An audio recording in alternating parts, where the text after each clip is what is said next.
आप सभी सम्मानित छात्र छात्राओं का पुनः हमारी करंट अफेयर्स की क्लास में बहुत बहुत स्वागत है।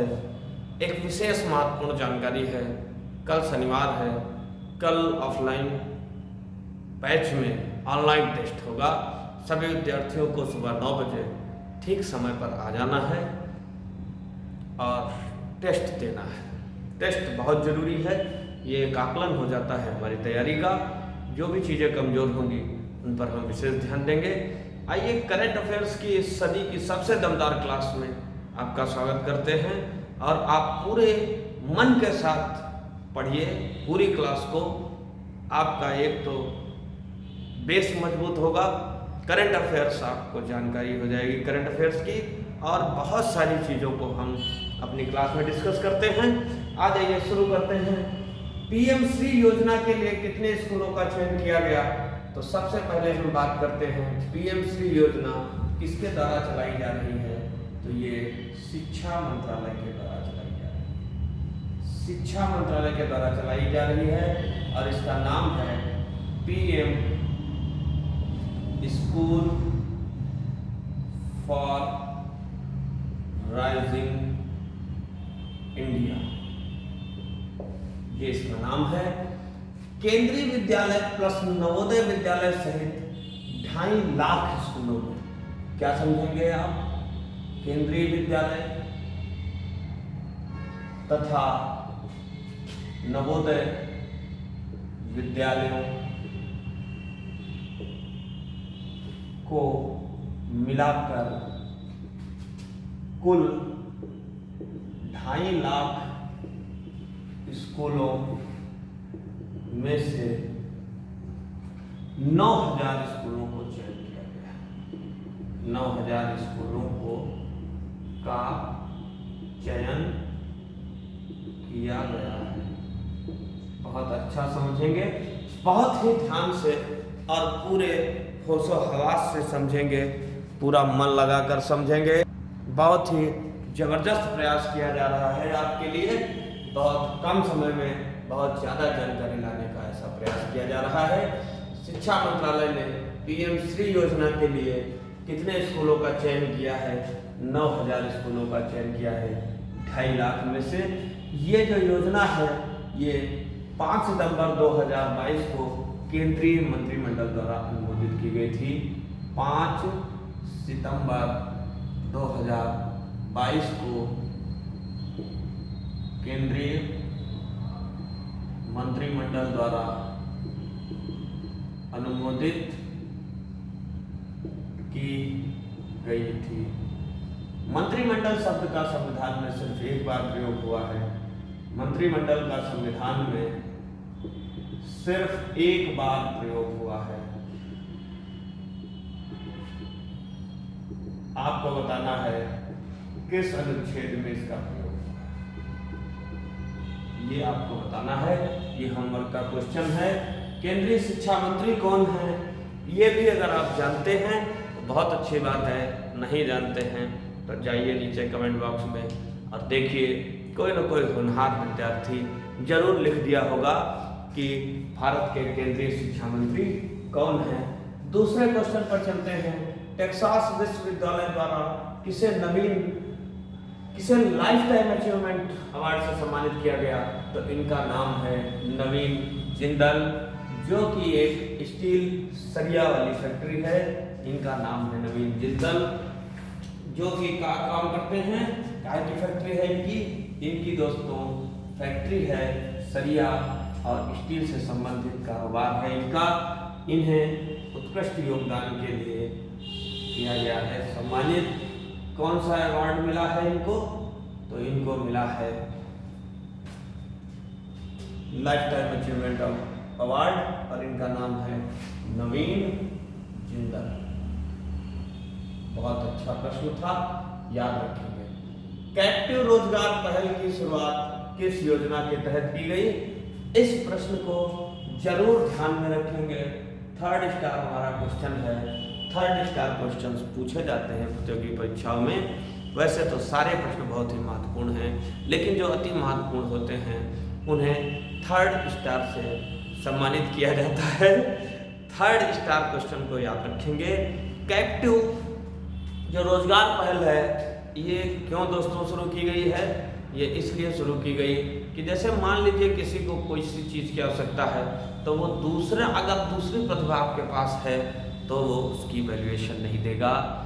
जैसे अगर हमें फील्ड वर्क की आवश्यकता है, आपको कंप्यूटर वर्क आता है तो हम आपको क्यों हायर करेंगे। इसमें इस बात का ध्यान रखा जाएगा कि कौन सी कंपनी को किस चीज़ की आवश्यकता है। लगभग 19 लोगों को 19 प्रकार के रोजगारों को इसमें सम्मिलित किया जाएगा। जिस प्रकार से मांग होगी उसी प्रकार से आपने इसकी डेवलपमेंट किया जाएगा। बहुत अच्छी गवर्नमेंट की योजना है दीन दयाल उपाध्याय कौशल योजना। कौन सी योजना है? दीन दयाल उपाध्याय कौशल योजना। दोस्तों इस योजना की शुरुआत कब की गई थी? इस योजना की शुरुआत 25 सितंबर 2014 को की गई थी।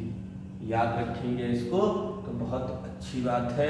दीनदयाल उपाध्याय कौशल योजना 25 सितंबर 2014 को रखी गई थी और इसी दीनदयाल उपाध्याय योजना के अंतर्गत कैप्टिव रोजगार पहल की शुरुआत की गई है। किसने की है? तो हमारे केंद्रीय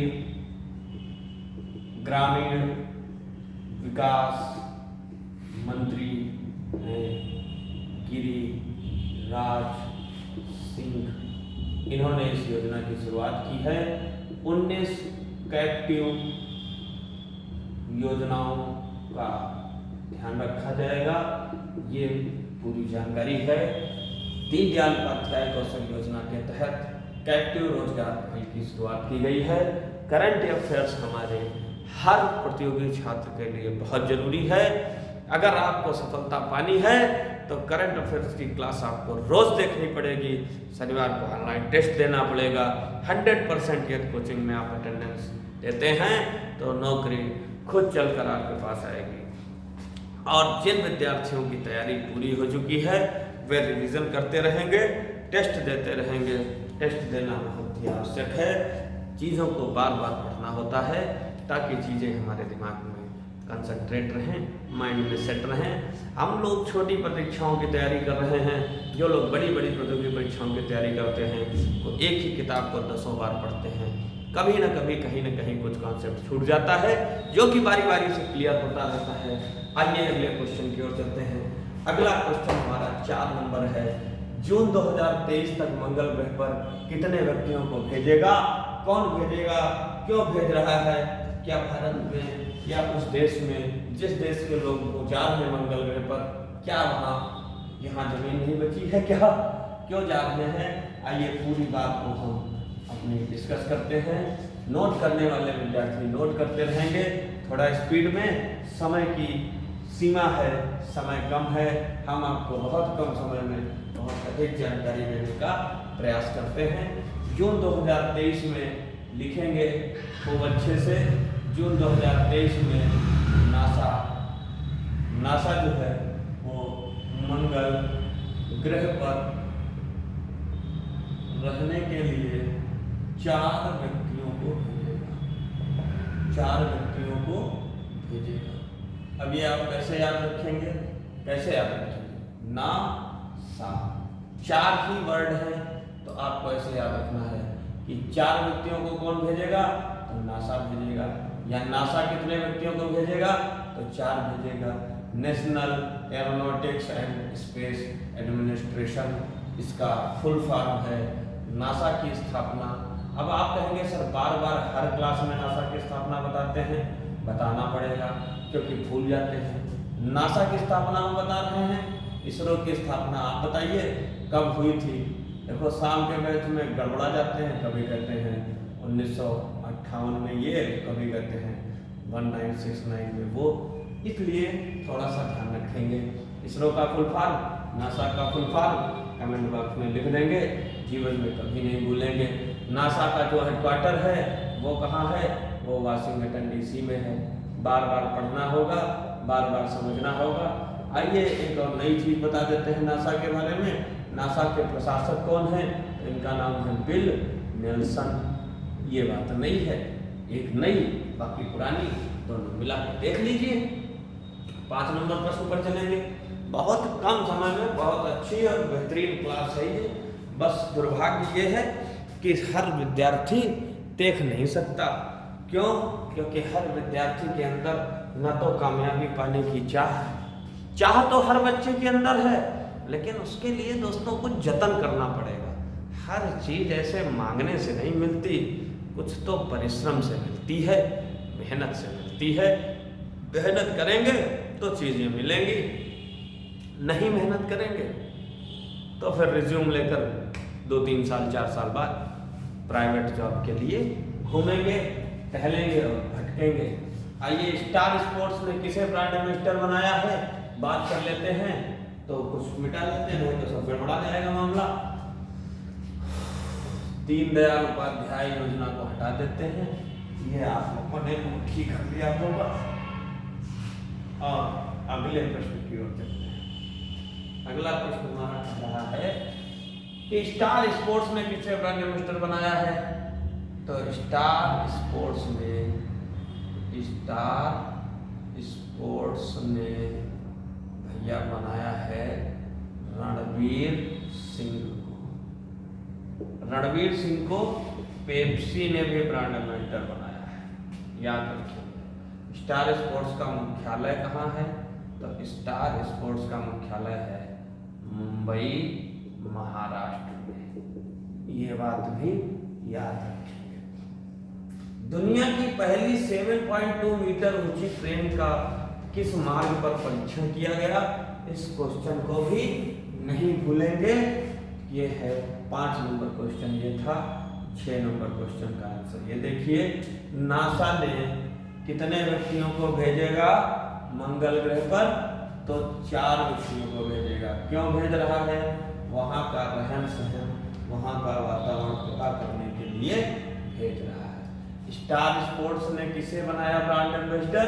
रणवीर सिंह को बनाया। रणवीर सिंह को पेप्सी ने भी ब्रांड एम्बेसडर बनाया था। बड़ी कमाई है ब्रांड एम्बेसडर बनने में, ठीक है। आप लोग भी प्रयास करिए, आपको भी कोई कंपनी ब्रांड एम्बेसडर बना दे। दुनिया की पहली 7.2 मीटर ट्रेन जो है वो Vande Bharat express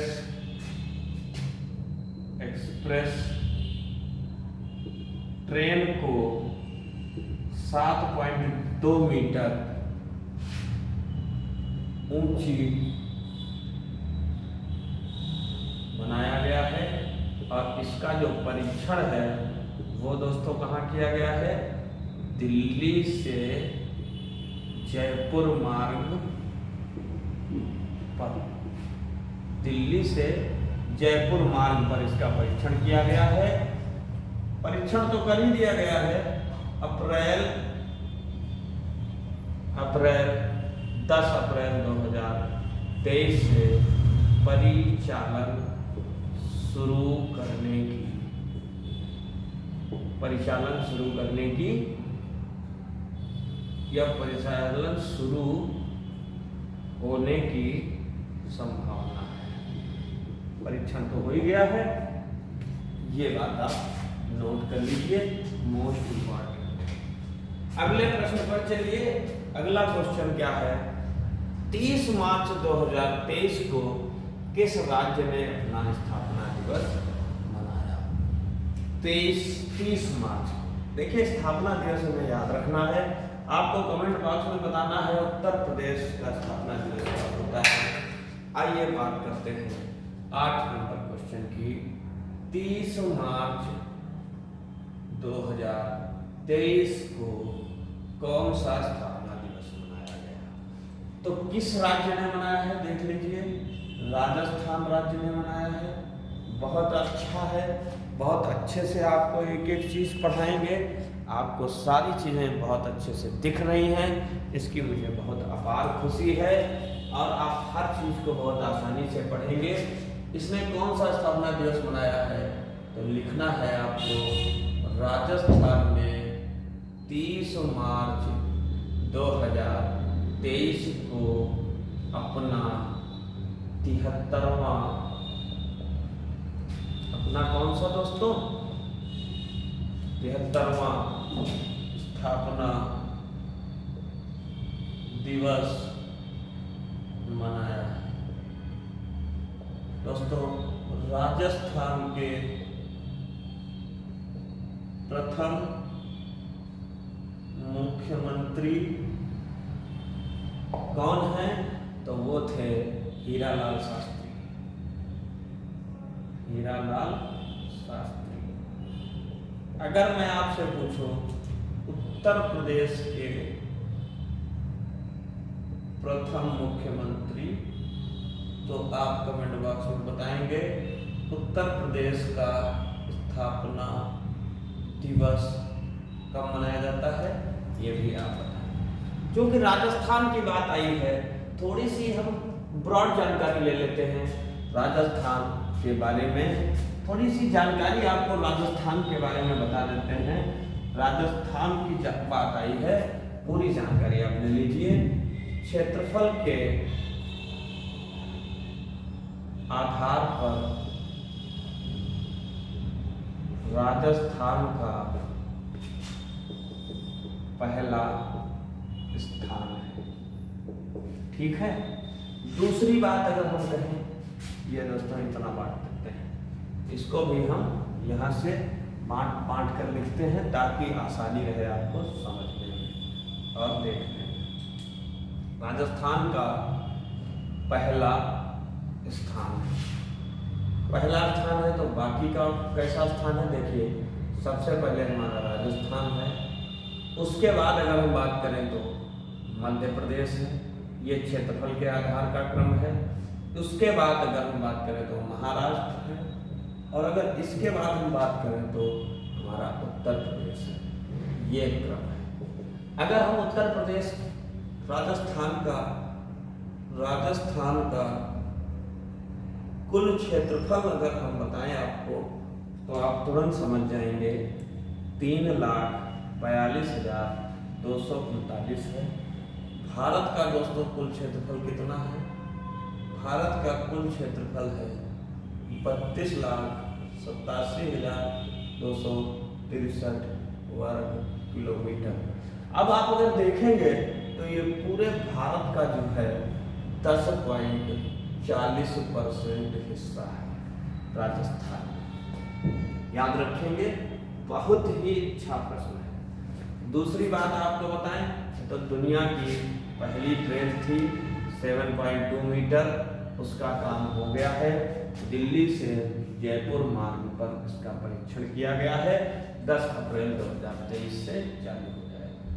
comment box में लोग कह रहे हैं कि 7 नंबर सभी क्वेश्चन का आंसर नहीं बताया। बता देंगे, अभी याद है, ये आ गया तो लेते हैं 8 नंबर, ये बता देंगे।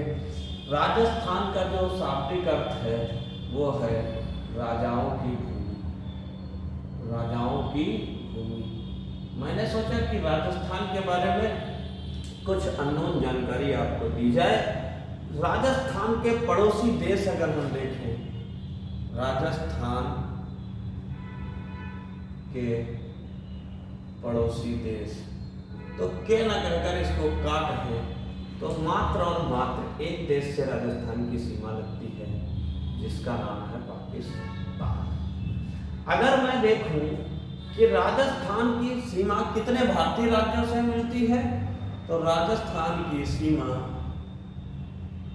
5, पूरी बात दोस्तों लिखते हैं यहां से, सब समझ जाएंगे आप। राजस्थान की सीमा 5 भारतीय राज्यों से लगती है। 5 भारतीय राज्य कौन है देखिए। सबसे पहला है गुजरात, दूसरा है मध्य प्रदेश, तीसरा है पंजाब, चौथा है हरियाणा और उत्तर प्रदेश। ठीक है दोस्तों। कुछ राष्ट्रीय उद्यान हैं, रणथंभौर और सरिस्का राष्ट्रीय उद्यान, कुंदरा हिल्स। राजस्थान के मुख्यमंत्री हैं अशोक गहलोत और राजस्थान के राज्यपाल हैं श्री कलराज मिश्र। इतनी जानकारी आपको राजस्थान के बारे में होनी चाहिए। थोड़ा समय ज़्यादा लग गया है, लेकिन जानकारी मैंने पूरा देने का प्रयास किया है। जनसंख्या के आधार पर राजस्थान का कौन सा स्थान है, ये आप चाहें तो बता सकते हैं। मैं आपको बता रहा हूँ, उत्तर प्रदेश का पहला स्थान है।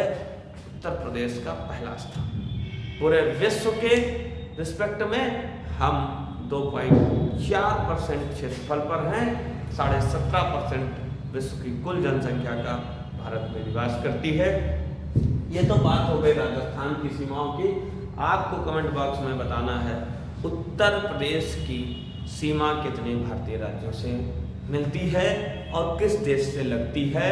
सबसे ज़्यादा सीमा किस राज्य के साथ में लगती है, सबसे ज़्यादा जिले किस राज्य को स्पर्श करते हैं। इतना होमवर्क है।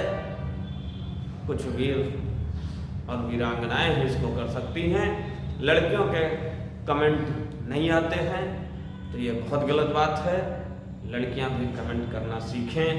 सिर्फ और सिर्फ लड़के ही कमेंट करते हैं, लड़कियां कमेंट क्यों नहीं करती हैं? जब लड़के कमेंट कर सकते हैं तो क्या लड़कियां कमज़ोर हैं? अगर लड़के कमेंट करते हैं तो आप लोगों को भी कमेंट करना है।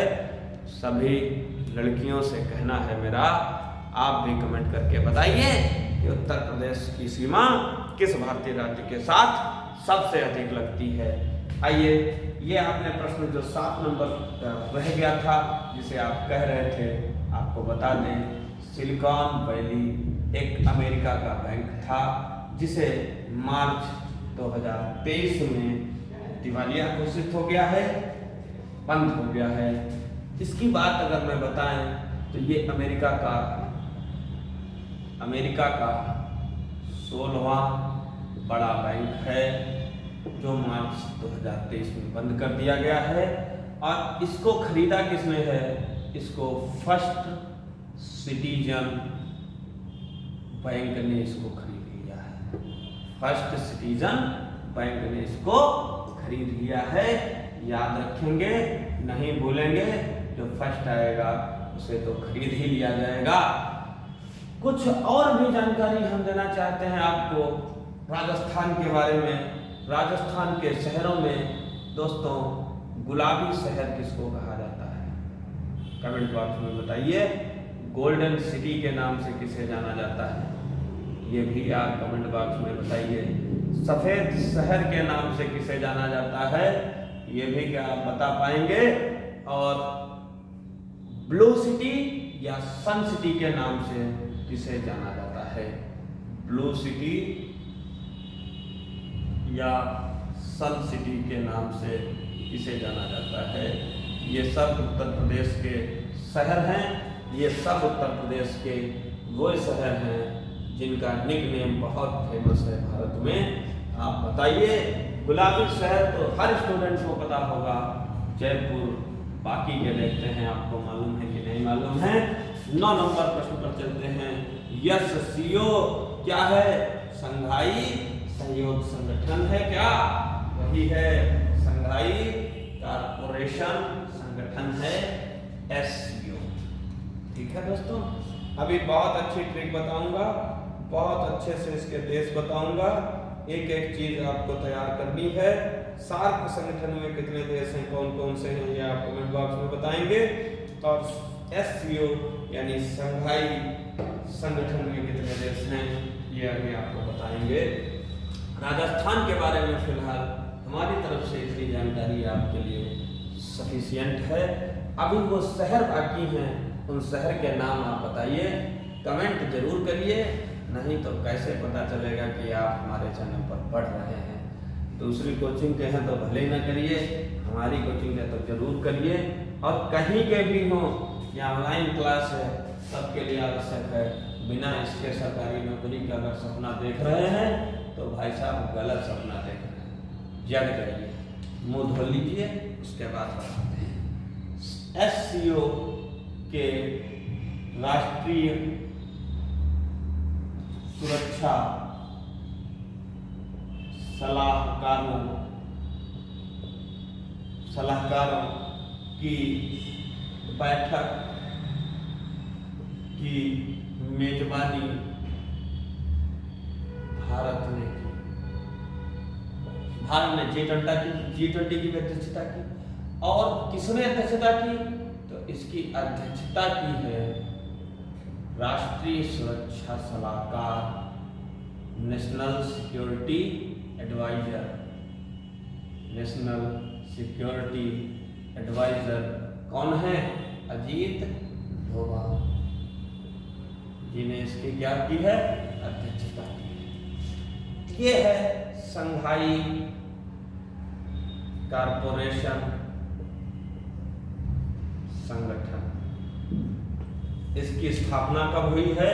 तो दोस्तों इसकी स्थापना की बात करें तो इसकी स्थापना 2001 में हुई है। 8 सदस्य देश हैं इसके। कितने देश हैं? 8 सदस्य देश हैं।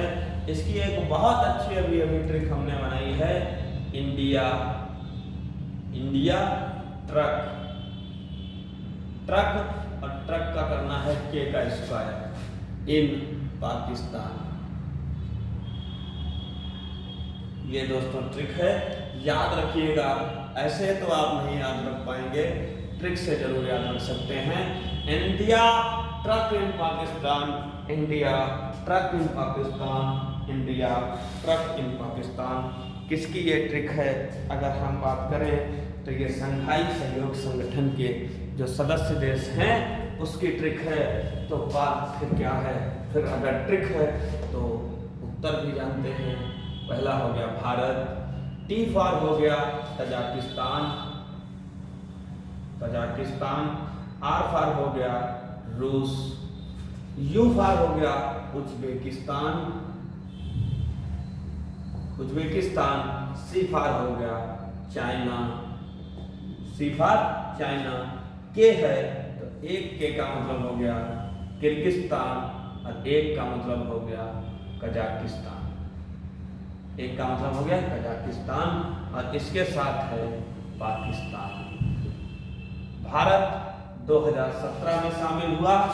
भारत की अगर बात करें तो ये 2017 में संघाई कारपोरेशन संगठन में शामिल हुआ, जिसका लक्ष्य है शांति, सुरक्षा और स्थिरता बनाए रखना। जिसका लक्ष्य है शांति, सुरक्षा और स्थिरता बनाए रखना, ये इनके लक्ष्य हैं। इतना बढ़िया करंट अफेयर्स आपको कहीं अगर मिल जाए ना तो आप हमको ढूंढ के बता देना, हम चैनल डिलीट कर देंगे, क्लास नहीं बनाएंगे, दोबारा क्लास कभी नहीं बनाएंगे, कभी भी यूट्यूब पर भूल से भी नहीं आएंगे। यूट्यूब पर कोई चैनल कोई वीडियो बना रहा होगा तब भी हम उसकी फ़ोटो में भी नहीं आएंगे अगर इससे अच्छी क्लास आपको मिल जाए। और जो इस प्लेटफॉर्म पर विद्यार्थी रोज पढ़ रहे हैं, अगर उससे अच्छे विद्यार्थी मिल जाएं तो भी हमको आप बताना, जरूर बताना। आइए फटाफट 10 नंबर क्वेश्चन का ऑपरेशन करते हैं। स्क्रीनशॉट लेने वाले लीजिए। आइए आपको बता देते हैं, आप परेशान हैं उतनी देर से, तो गोल्डन सिटी कहा जाता है जैसलमेर को, गोल्डन सिटी कहा जाता है जैसलमेर को, सफेद शहर कहा जाता है उदयपुर को, ब्लू सिटी या सन सिटी कहते हैं जोधपुर को। बहुत अच्छा, बहुत ही शानदार और जबरदस्त ये क्वेश्चंस थे। बहुत अच्छा लगा हमको पढ़ाकर, आपको पढ़कर पता नहीं क्यों अच्छा लगा या नहीं अच्छा लगा, ये तो आप लोग कमेंट बॉक्स में बताएंगे। तैयारी करते रहिए, बिल्कुल हमें हताश नहीं होना है। हारने के लिए, फेल होने के लिए कई परीक्षाएं हैं, लेकिन जीतने के लिए, पास होने के लिए एक ही परीक्षा काफी होगी। भारत और किस देश ने रक्षा सहयोग पर द्विपक्षीय बैठक की है? उस देश का अब है रोमानिया। रोमानिया के साथ भारत ने सुरक्षा सहयोग पर द्विपक्षीय बैठक की है। रोमानिया जो है, इसकी ये रोमानिया कहाँ है? तो यह दक्षिणावर्ती यूरोप का सबसे बड़ा देश है। रोमानिया कहाँ है? दक्षिणावर्ती यूरोप का सबसे बड़ा देश है। इसकी राजधानी कहाँ है? तो दोस्तों इसकी राजधानी है बुखारेस्ट। ठीक है, ये बुखारेस्ट है इसकी राजधानी दोस्तों, बुखारेस्ट इसकी राजधानी है, याद रखिए। 11 नंबर प्रश्न पर चलते हैं। अंतरराष्ट्रीय मुक्केबाजी संघ का उपाध्यक्ष किसे बनाया है? 11 नंबर पर चलते हैं। तो ये जो दोस्तों भारतीय मुक्केबाज लिखते हैं, भारतीय मुक्केबाजी संघ के अध्यक्ष, और इनका क्या नाम है दोस्तों? इनका नाम है अजय सिंह। अजय सिंह को क्या बनाया गया है? अंतरराष्ट्रीय मुक्केबाजी संघ का अंतरराष्ट्रीय मुक्केबाजी संघ का इनको क्या बनाया गया है? उपाध्यक्ष बनाया गया। ठीक है दोस्तों, अजय सिंह को अंतरराष्ट्रीय मुक्केबाजी संघ का उपाध्यक्ष बनाया गया है। अगर आपको अध्यक्ष बताएं हम अंतरराष्ट्रीय मुक्केबाजी महासंघ का अध्यक्ष, अगर हम यही पर लिख दें तो इनका नाम है उमर करेम लेव, याद रखिए। 13 नंबर क्वेश्चन पर चलते हैं। किस बैंक ने अपनी पहली इलेक्ट्रॉनिक बैंक गारंटी जारी की है? उसका नाम क्या है? Yes bank. याद रहेगा दोस्तों, कोई इसमें दिक्कत ही नहीं है। यस बैंक की स्थापना कब हुई थी? 2004। दोनों बातें आपको बहुत अच्छे से याद रहेंगी। आप कहेंगे सर राष्ट्रीय पहली इलेक्ट्रॉनिक बैंक गारंटी, अरे हाल ही में किस देश ने राष्ट्रीय जीनोम रणनीति जारी की है? तो उसका दोस्तों नाम है यूएई। उसका क्या नाम है? यूएई। आइए बता देते हैं आपको फटाक से।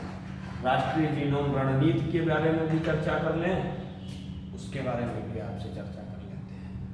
12 नंबर क्वेश्चन देख लीजिए। हाल ही में किस देश ने राष्ट्रीय जीनोम रणनीति किसने जारी की है? यूएई ने जारी की है। क्यों जारी की है? देखिए, जीनोमिक कार्यक्रम का विकास इसलिए जारी की है। कितने वर्ष तक चलेगी दोस्तों? 10 वर्ष तक चलेगी ये रणनीति। अबू धाबी ने जारी की है। अरे दोस्तों, अबू धाबी तो उसकी राजधानी है, यूएई ने जारी की है। सारी चीजें याद रहती हैं, जैसे हमें याद रहती हैं, आप भी प्रयास करिए दोस्तों, आपको भी याद रहे। यूएई की राजधानी कहाँ है? अगर मैं राजधानी की बात करूं तो यूएई की राजधानी है अबू धाबी। कहाँ है दोस्तों? राजधानी है अबू धाबी, याद रखिएगा, बहुत इंपॉर्टेंट क्वेश्चन। 13 नंबर क्वेश्चन का आंसर हमने बता ही दिया। किस बैंक ने अपनी पहली इलेक्ट्रॉनिक बैंक गारंटी जारी की है? यस बैंक ने। और यस बैंक की स्थापना कब हुई थी? तो ये हुई थी दोस्तों 2004 में, याद रखिएगा। विश्व युवा चैंपियनशिप में भराली वेदव्रत ने कौन सा पदक जीता है? तो ये जीता है दोस्तों कांस्य पदक।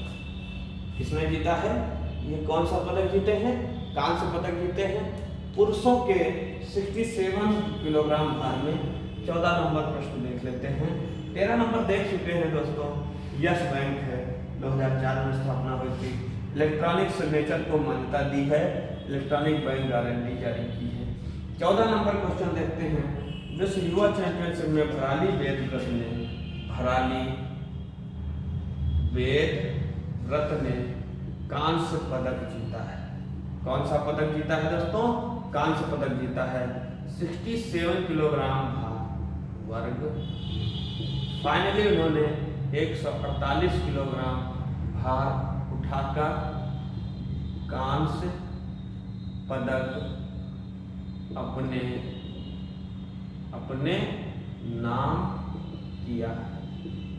कितना अच्छा प्रश्न है, बताइए। अगले क्वेश्चन की ओर चलते हैं। अगला क्वेश्चन कहता है, पुस्तक Basu Chatterjee and middle of the road cinema, इसके लेखक कौन है? इस पुस्तक का विमोचन किया गया ये पुस्तक बहुत इम्पोर्टेंट है भाई, पुस्तक इम्पोर्टेंट है तो हम पुस्तक का नाम ऊपर लिखते हैं ताकि आपको हमेशा याद रहे। जितने प्रश्न पढ़ाए गए हैं इतने प्रश्न आपको जरूर पढ़ने हैं। पुस्तक का नाम ऊपर लिख देते हैं। कई विद्यार्थी कहते हैं नीचे दिखता नहीं है। Basu Chatterjee, Basu Chatterjee and middle of the road, and middle of the road cinema, इस पुस्तक का विमोचन हुआ। इसके दोस्तों लेखक कौन है? काफी पुस्तकें पूछी जाती हैं पेपर में। अब इनके लेखक का नाम याद रखना है। इनके लेखक का नाम है अनिरुद्ध भट्टाचार्य। इनके लेखक का नाम है अनिरुद्ध भट्टाचार्य। याद रखेंगे दोस्तों। बहुत अच्छे प्रश्न थे, बहुत ही अच्छी क्लास थी। पूरी ऊर्जा के साथ हमने आपको पढ़ाने का प्रयास किया है। सकल पदार्थ है जग माही, कर्म हीन नर पावत नहीं। जिन विद्यार्थियों का दुर्भाग्य है, जिनका भी भाग्य सो रहा है, वो यहाँ तक अगर पहुँच ही जाए तो बहुत बड़ी बात है। बिना प्रभु की कृपा के कोई काम नहीं होता है। अगर आपने यहाँ तक पूरी क्लास देखी है तो वास्तव में आप तारीफ के काबिल हैं। जिनको जल्दी थी वो दोस्तों चलाते ही वीडियो चले गए हैं। बिल्कुल चिंता मत करना। 5 से 10% विद्यार्थी सिर्फ विद्यार्थी पढ़ रहा है, बाकी सारे विद्यार्थी माँ बाप का पैसा बर्बाद कर रहे हैं, टाइम पास कर रहे हैं। ऐसे विद्यार्थियों से दूर रहें और वे कभी सफल हो नहीं पाएंगे, क्योंकि वे पढ़ाई से ज़्यादा अन्य कामों को प्राथमिकता देते हैं। ये क्लास सिर्फ और सिर्फ आपके लिए बनाई जाती है, आपके भविष्य को सुधारने के लिए बनाई जाती है। जब हमारा हौसला कभी कम नहीं होता तो आपका हौसला कैसे कम हो सकता है? बिना किसी स्वार्थ के ये क्लास आपको प्रोवाइड कराई जाती है, सिर्फ और सिर्फ इसलिए कि आपका भविष्य उज्जवल हो, आपको सफलता जल्दी मिले। आप खुद से पता नहीं पढ़ेंगे या नहीं पढ़ेंगे, इस वजह की सिक्योरिटी के लिए सिर्फ ये क्लास बनाई जाती है। और ऑफलाइन बैच में, दोनों ही बैचों में खूब शिद्दत से सुना जाता है। अभी आने वाली सरकारी भर्तियों में इसी कोचिंग से आपका सिलेक्शन होके रहेगा। बस जरूरत है तो सिर्फ और सिर्फ आपको डटे रहने की। जो विद्यार्थी डटा रहेगा उसका परिणाम बहुत ही अच्छा जाएगा। इन्हीं तेज तर्रार बातों के साथ हम अपनी बात को विराम करते हैं। अगर आप भी कुछ कहना चाहते हैं, ऑनलाइन चैनल के माध्यम से मोटिवेशन देना चाहते हैं, कुछ भी बताना चाहते हैं, तो आइए, आपका स्वागत है हमारे YouTube चैनल में। आप बेझिझक हमको अपनी बात बताइए और आपकी बात हम जनता जनार्दन तक पहुंचाने का प्रयास करेंगे। जय हिंद, जय भारत।